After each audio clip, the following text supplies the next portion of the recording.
Introduction to Quantitative and Qualitative Research.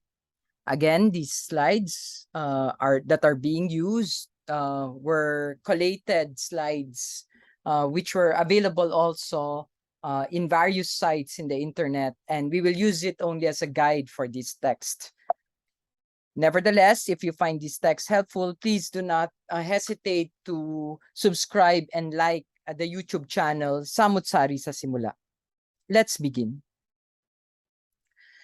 It's very important to understand that every organization of a paragraph necessarily follows the subdivision of articulating the argument, providing the thesis or the topic, and then supporting the thesis and the topic, such that at the end of the day, the support will build on the topic, and eventually the different topics will build on the argument.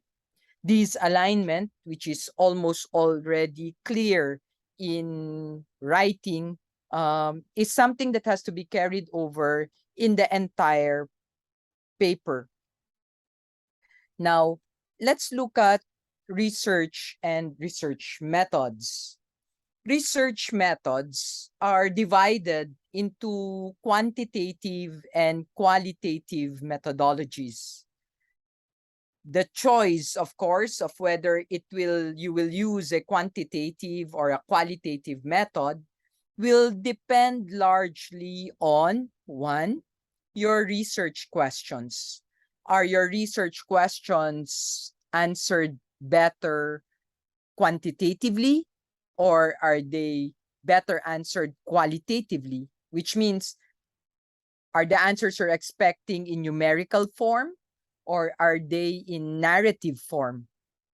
The research questions in research are easily determined by a standard quantitative way of asking questions, such as, is there a significant difference, or what is the status of, or what is the level of, or even is there a relationship? However, of course, because of more recent renditions and adaptations of this mode of asking questions, these questions can also be answered qualitatively, of course. That's why the second option enters the picture. It will depend on our very own underlying philosophy of research. Do we understand reality to be positively or in a positivist way, or do we understand reality in a naturalist way? The distinction between this underlying philosophy will define largely one's inclination for quantitative or even qualitative research. And lastly, this choice of methodology is also determined, whether you like it or not, by the preferences and also the skills of the researcher. Is the researcher more confident with his statistical skill set? Or is the researcher confident in his narrative skill set? Or maybe both. So these are the things that we need to take into consideration. Again, you'd see that the research questions, the underlying philosophical understanding of the world, as well as the preferences and skills are all very important in understanding things. So there are basic principles in designing one's research. And the four main features of research designs are actually related to this one. One, ontology. And ontology sounds very philosophical, but in short, it's only how you, the researcher, view the world and the assumptions that you make about the nature of the world and of reality. And there we bring back again the understanding whether the world is quantifiable or whether the world is best described. Second, epistemology. This entails the assumptions or contains the assumptions that you make about the best way to understand, know even, or even investigate the world and the reality. These determines largely whether we do think that the world is quantifiable or whether we do think that the world is better described or experienced. Methodology will also play a very important role. And by looking at methodology, this is the way that you group together your research techniques to make a coherent picture. For example, if you're looking at the methodology, what data and how do you gather the data that you need? Do you use questionnaire?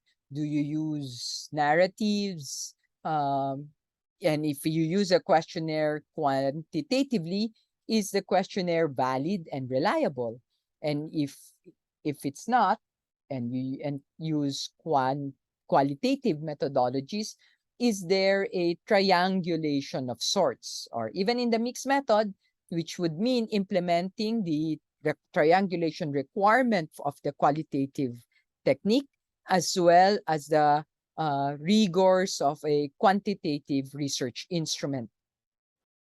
The fourth is actually methods and techniques. What you actually do in order to collect your data and carry out your investigations. So these principles will inform which methods you choose, and you need to understand how they fit with your bigger picture, with your understanding of the world, and how you choose to investigate it to ensure that your work will be coherent and, to use a word often used in quantitative experimental research, effective.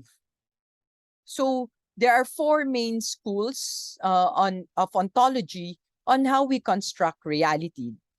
However, none of these positions should be understood as absolutes. If anything, they are to be understood as a continuum which overlaps between them. No? So, and that's, let's look at it. There is the understanding of realism, of internal realism, of relativism, and even of nominalism. Let's look at these four in terms of summary, truth, and facts.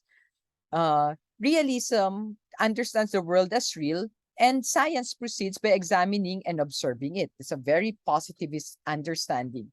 The understanding of truth is singular and therefore objective, and facts exist and can be revealed through experiments. And that's why it's very positivist. In the internal realist perspective, the world is real, but it is almost impossible to examine it directly because it is internal.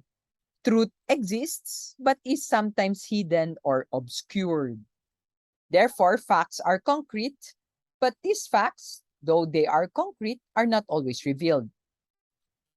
Relativism understands the world, on the other hand, no? Well, there are four, so it's impossible to use on the one hand and on the other hand because there are only two. But the third one here is that that of relativism, which argues that scientific laws are basically created by people to fit their view of reality. And scientific laws, therefore, are very political in that sense. No, there are many truths depending on the people. Facts, therefore, depend on the perspective of the observer or the reader. Nominalism basically explains that reality is entirely created, constructed by people, and there is no external objective truth.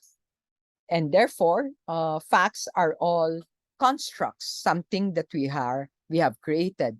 Again, all types of research operates on these four understanding and is supported by theoretical frameworks, theoretical concepts based also on these understanding.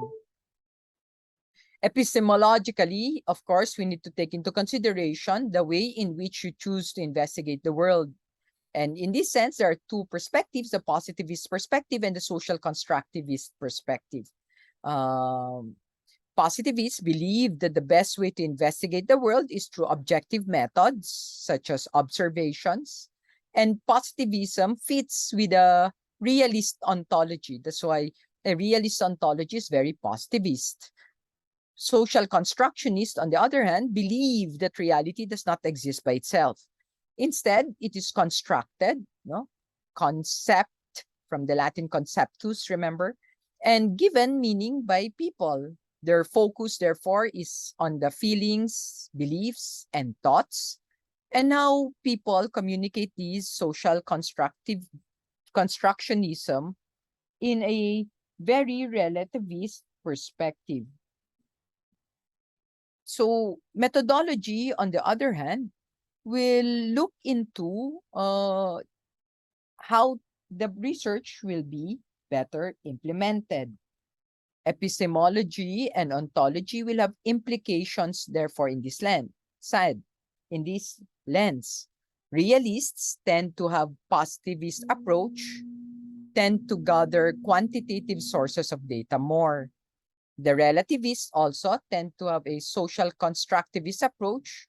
There you will understand why they will tend to gather qualitative sources of data.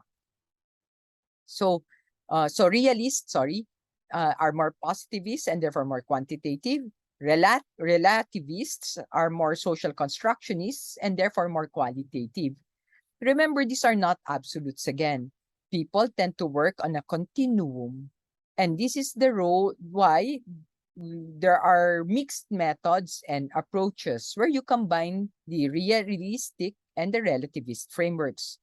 Also, you need to consider the role of the researcher in the study. Does the researcher want to be internal or external, involved or detached? Again, if it's positivist, obviously that is external and detached, whereas if it's relativist, you're internal and even involved. So quantitative data is about quantities and therefore about numbers. Qualitative data, on the other hand, is about the nature of the thing being investigated and therefore would tend to be words rather than numbers. The difference here is between primary and secondary sources. Be aware of the research data management practices and archives of data sets, especially when we are working with both quantitative and qualitative data.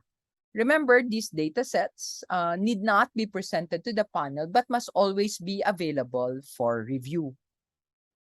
Now, your approach, whether it's quantitative or qualitative, may be influenced by your colleagues, your organization's understanding of acceptable research, and also your supervisor's beliefs and your personal experience. There is certainly no right or wrong answer to choosing your research methods. Whatever approach you choose for your research, you only need to consider 5 questions. For example, what is the unit of analysis?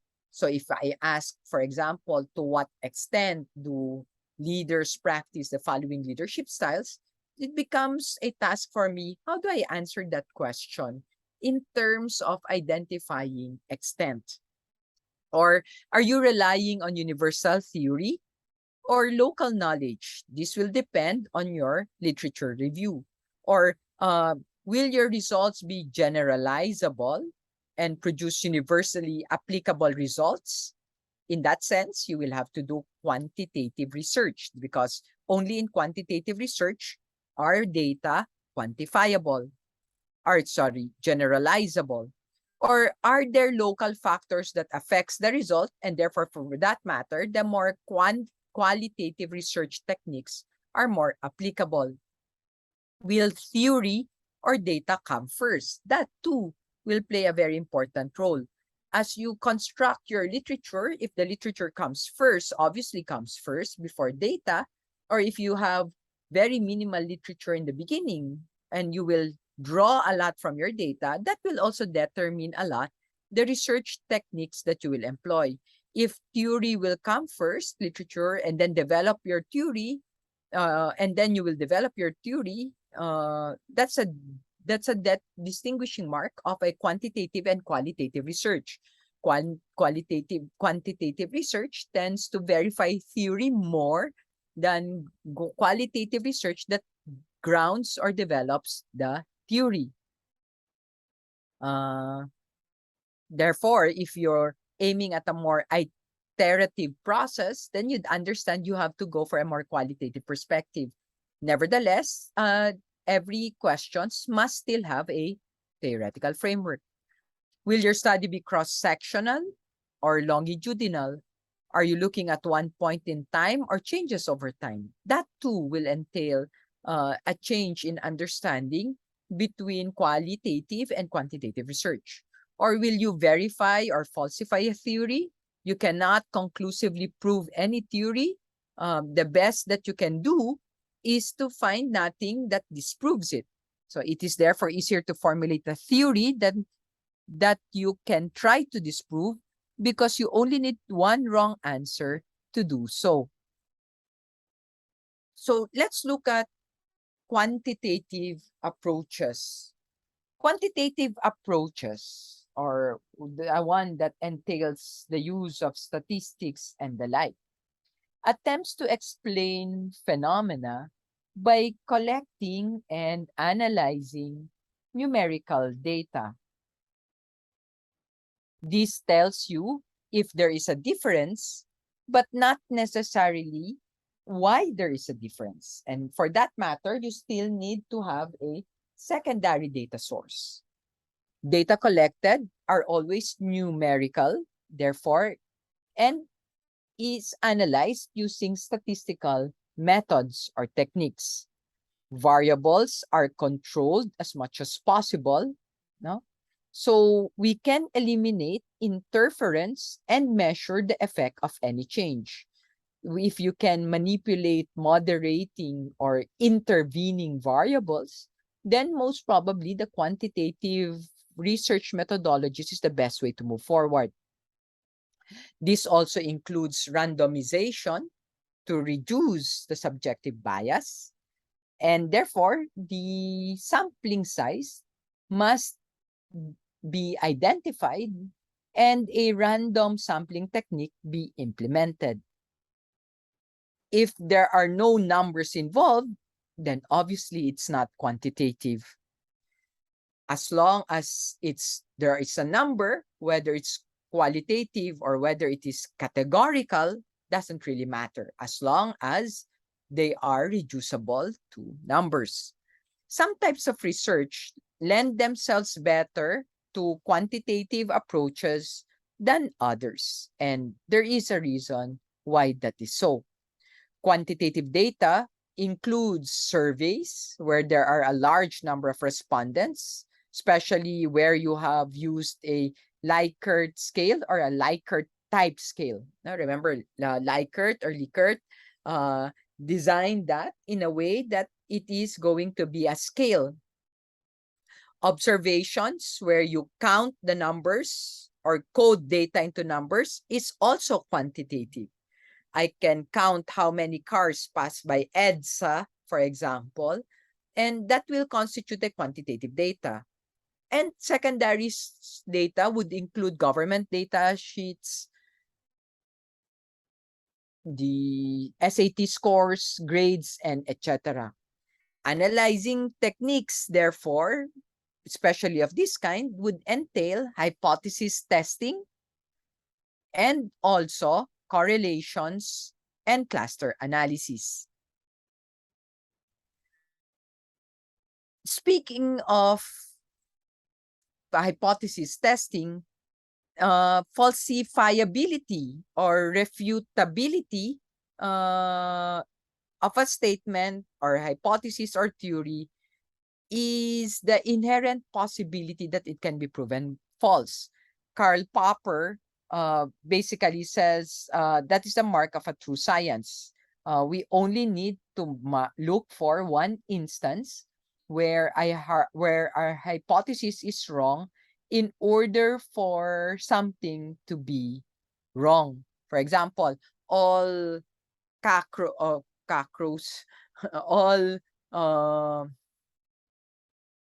in this case, what you see is the black swan, no? Is you if you say all swans are white, you only need to look for one black swan in order for the entire statement that all swans are white to be wrong, no?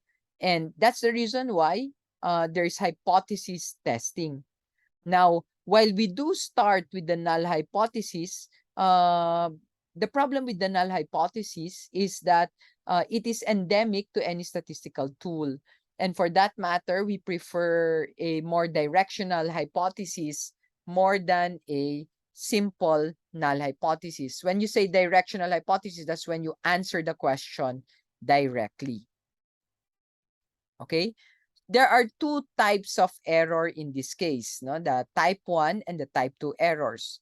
Never confuse type 1 and type 2 errors. Just remember that the boy who cried wolf caused both type 1 and type 2 errors. First, everybody believed that there was a wolf when there wasn't. That's a type 1 error. Next, they believed there was no wolf when there was. That's a type 2 error. So, substitute effect for wolf and you're done.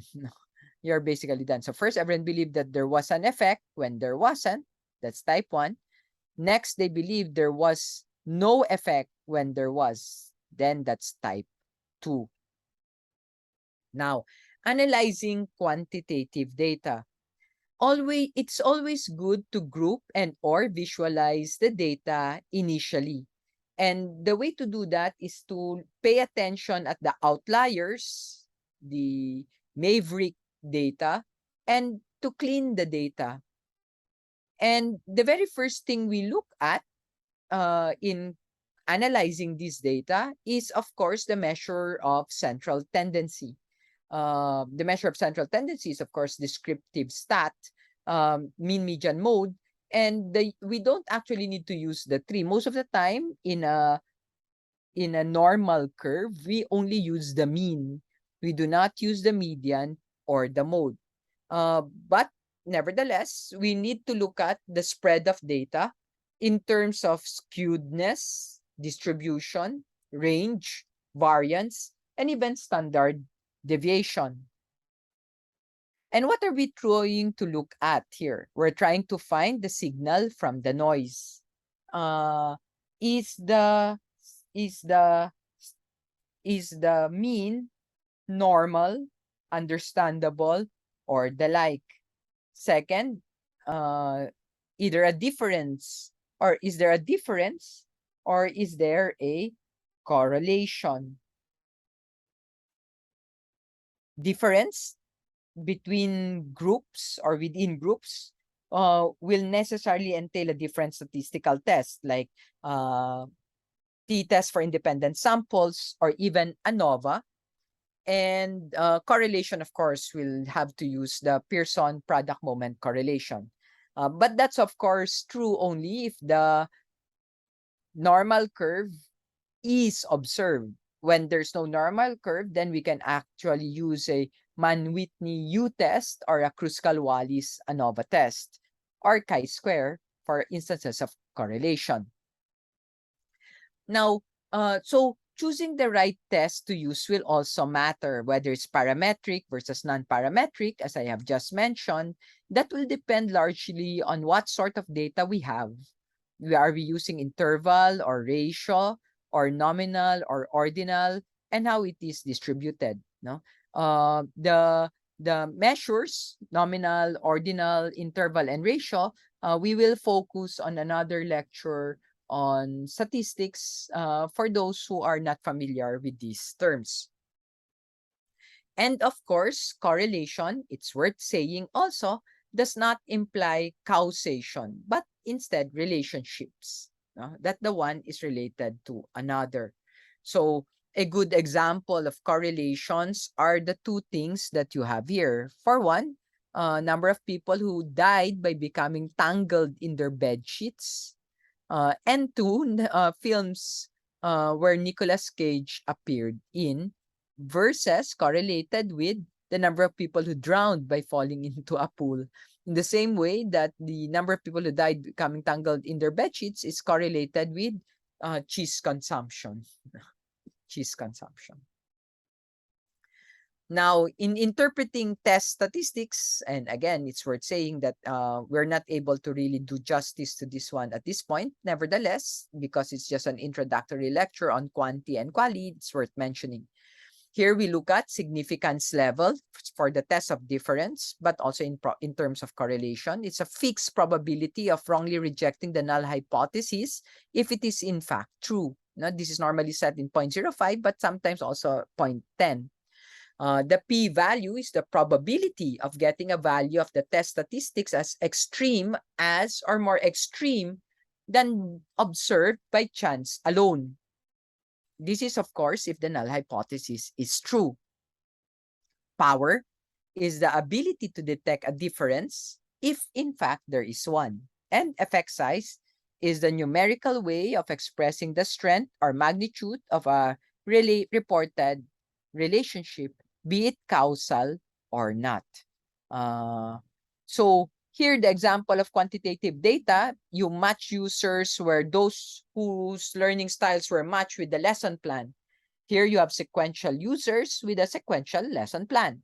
Mismatched participants use a lesson plan that was not matched to their learning style, for example. If you look at the null hypothesis, there will be no statistically significant difference in knowledge gain between users from different experimental groups. But if you look at the more directional hypothesis, there you see students who learn in a matched environment will learn significantly better than those who are mismatched, or students who learn in a mismatched environment will learn significantly worse than those who learn in a matched environment. Here, null hypothesis simply says no, but the H1 and H2, as it is given in these examples, are directional hypotheses and therefore are worthy of consideration. Now, when you look at, when you interpret statistics, please take note that statistical testing was carried out using a univariate ANOVA in SPSS to determine if there was any significant difference in knowledge gain. Initial conjecture suggests that the mismatched group actually performed better than the matched group.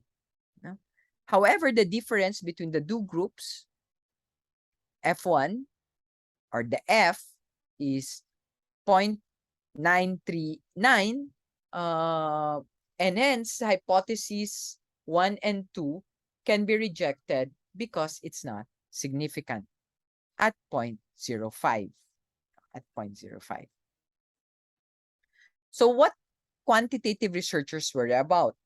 Well, they ask about, is my sample size big enough? And for that matter, it's very important to recourse to the Slovin's or even Yamani's formula, no? To determine the sample size. But in order for you to be able to figure out your sample size, you need to be able to identify the total enumeration, the entire population.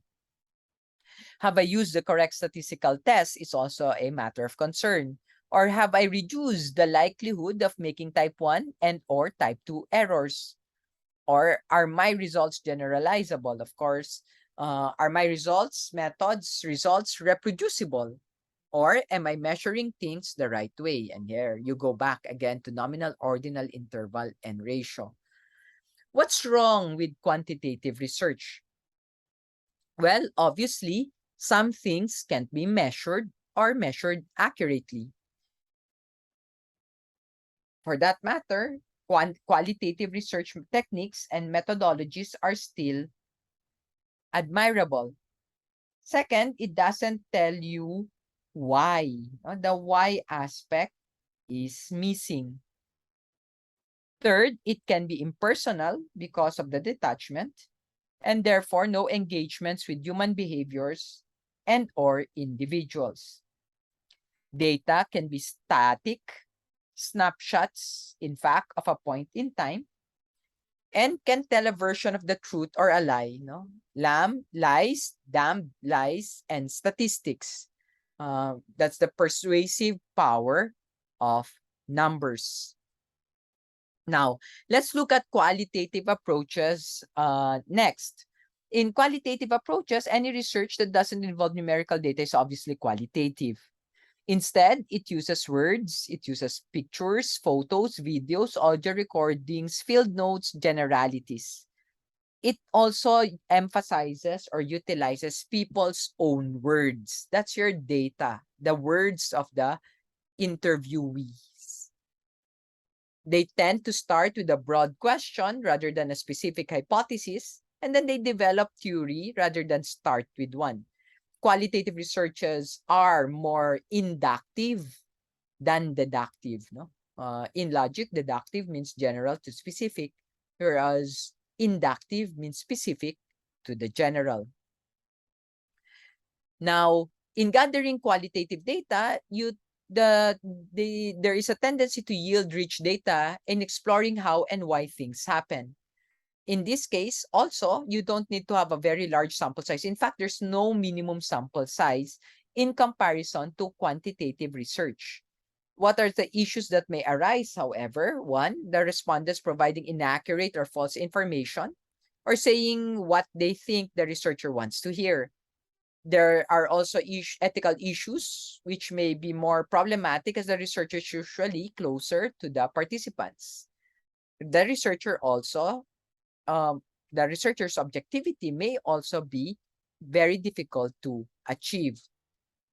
There are many sources of qualitative data, and I've only identified some here. Interviews, structured, semi-structured, or unstructured. For those who know me, I do not really suggest the utilization of unstructured interviews. That's an open-ended source, open-ended tool, and therefore it's always preferred to have a structured and semi-structured interview guide questions, and the interview guide questions comes from the RRL. Now, focus groups are also important, questionnaires or surveys, but in that instance, the triangulation will demand the full implementation of quantitative rigor, which means you have to test it, pre-test it just the same. Secondary data, which includes diaries, self-reporting, written accounts of past events, archival data, company reports. Direct observations may also be recorded visually or auditory. Ethnography or observation is also part of that. How do you analyze qualitative data? There will be another recording on coding, but this is normally how we do it. Content analysis, grounded analysis, social network analysis, discourse analysis, narrative analysis, conversation analysis. At this point, it's also worth emphasizing that the thematic analysis or the thematic organization of text is also a qualitative data analysis technique, and therefore is sufficient in the processing of data. This is a good example of qualitative data research, describing and comparing two types of audio guides, person-led and technology-led. That's, of course, geolocated audio to enable public informal learning of historical events.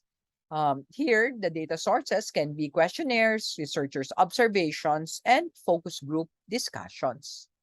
How do you analyze data and findings? You can analyze data by comparison of the two different walks. There you speak about the differences or the similarities of the walks, the issues surrounding participant engagement. You also look at thematic analysis, the mode of delivery, the number of participants and social interactions involved, geographical affordances of places and locations, user experience, opportunities for learning, and other factors. Here you also find lessons learned and also recommendations. What do qualitative researchers worry about?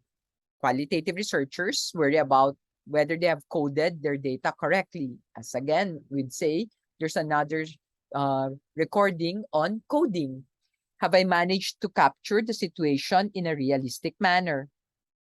Have I described the content, the context in sufficient detail? Have I managed to see the world through the eyes of my participants? And is my approach flexible and able to change? What's wrong with qualitative research? Well, qualitative research can be very subjective. Most of the time, it cannot be repeated. It's not generalizable. It can always give you definite answers in the way that quantitative research can. And it can be easier to carry out or hide bad or poor quality qualitative research than bad quantitative research.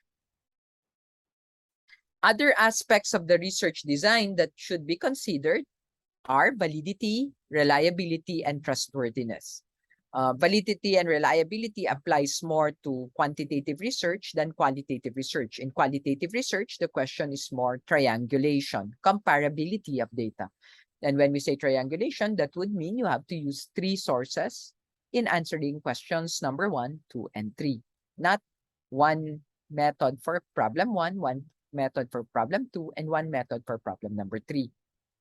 Now, trustworthiness would entail showing that the findings are consistent and could be repeated. The confirmability tells you there's a degree of neutrality or the extent to which the findings of a study are shaped by the respondents and not by the researcher's bias, motivation, or interest. Credibility is the confidence in the truth of the findings. And transferability, showing that the findings have applicability in similar contexts. To close this lecture, we looked at the type of approach you choose will be determined by your research questions, your epistemological and ontological stances, and your skills or ability to utilize a certain approach.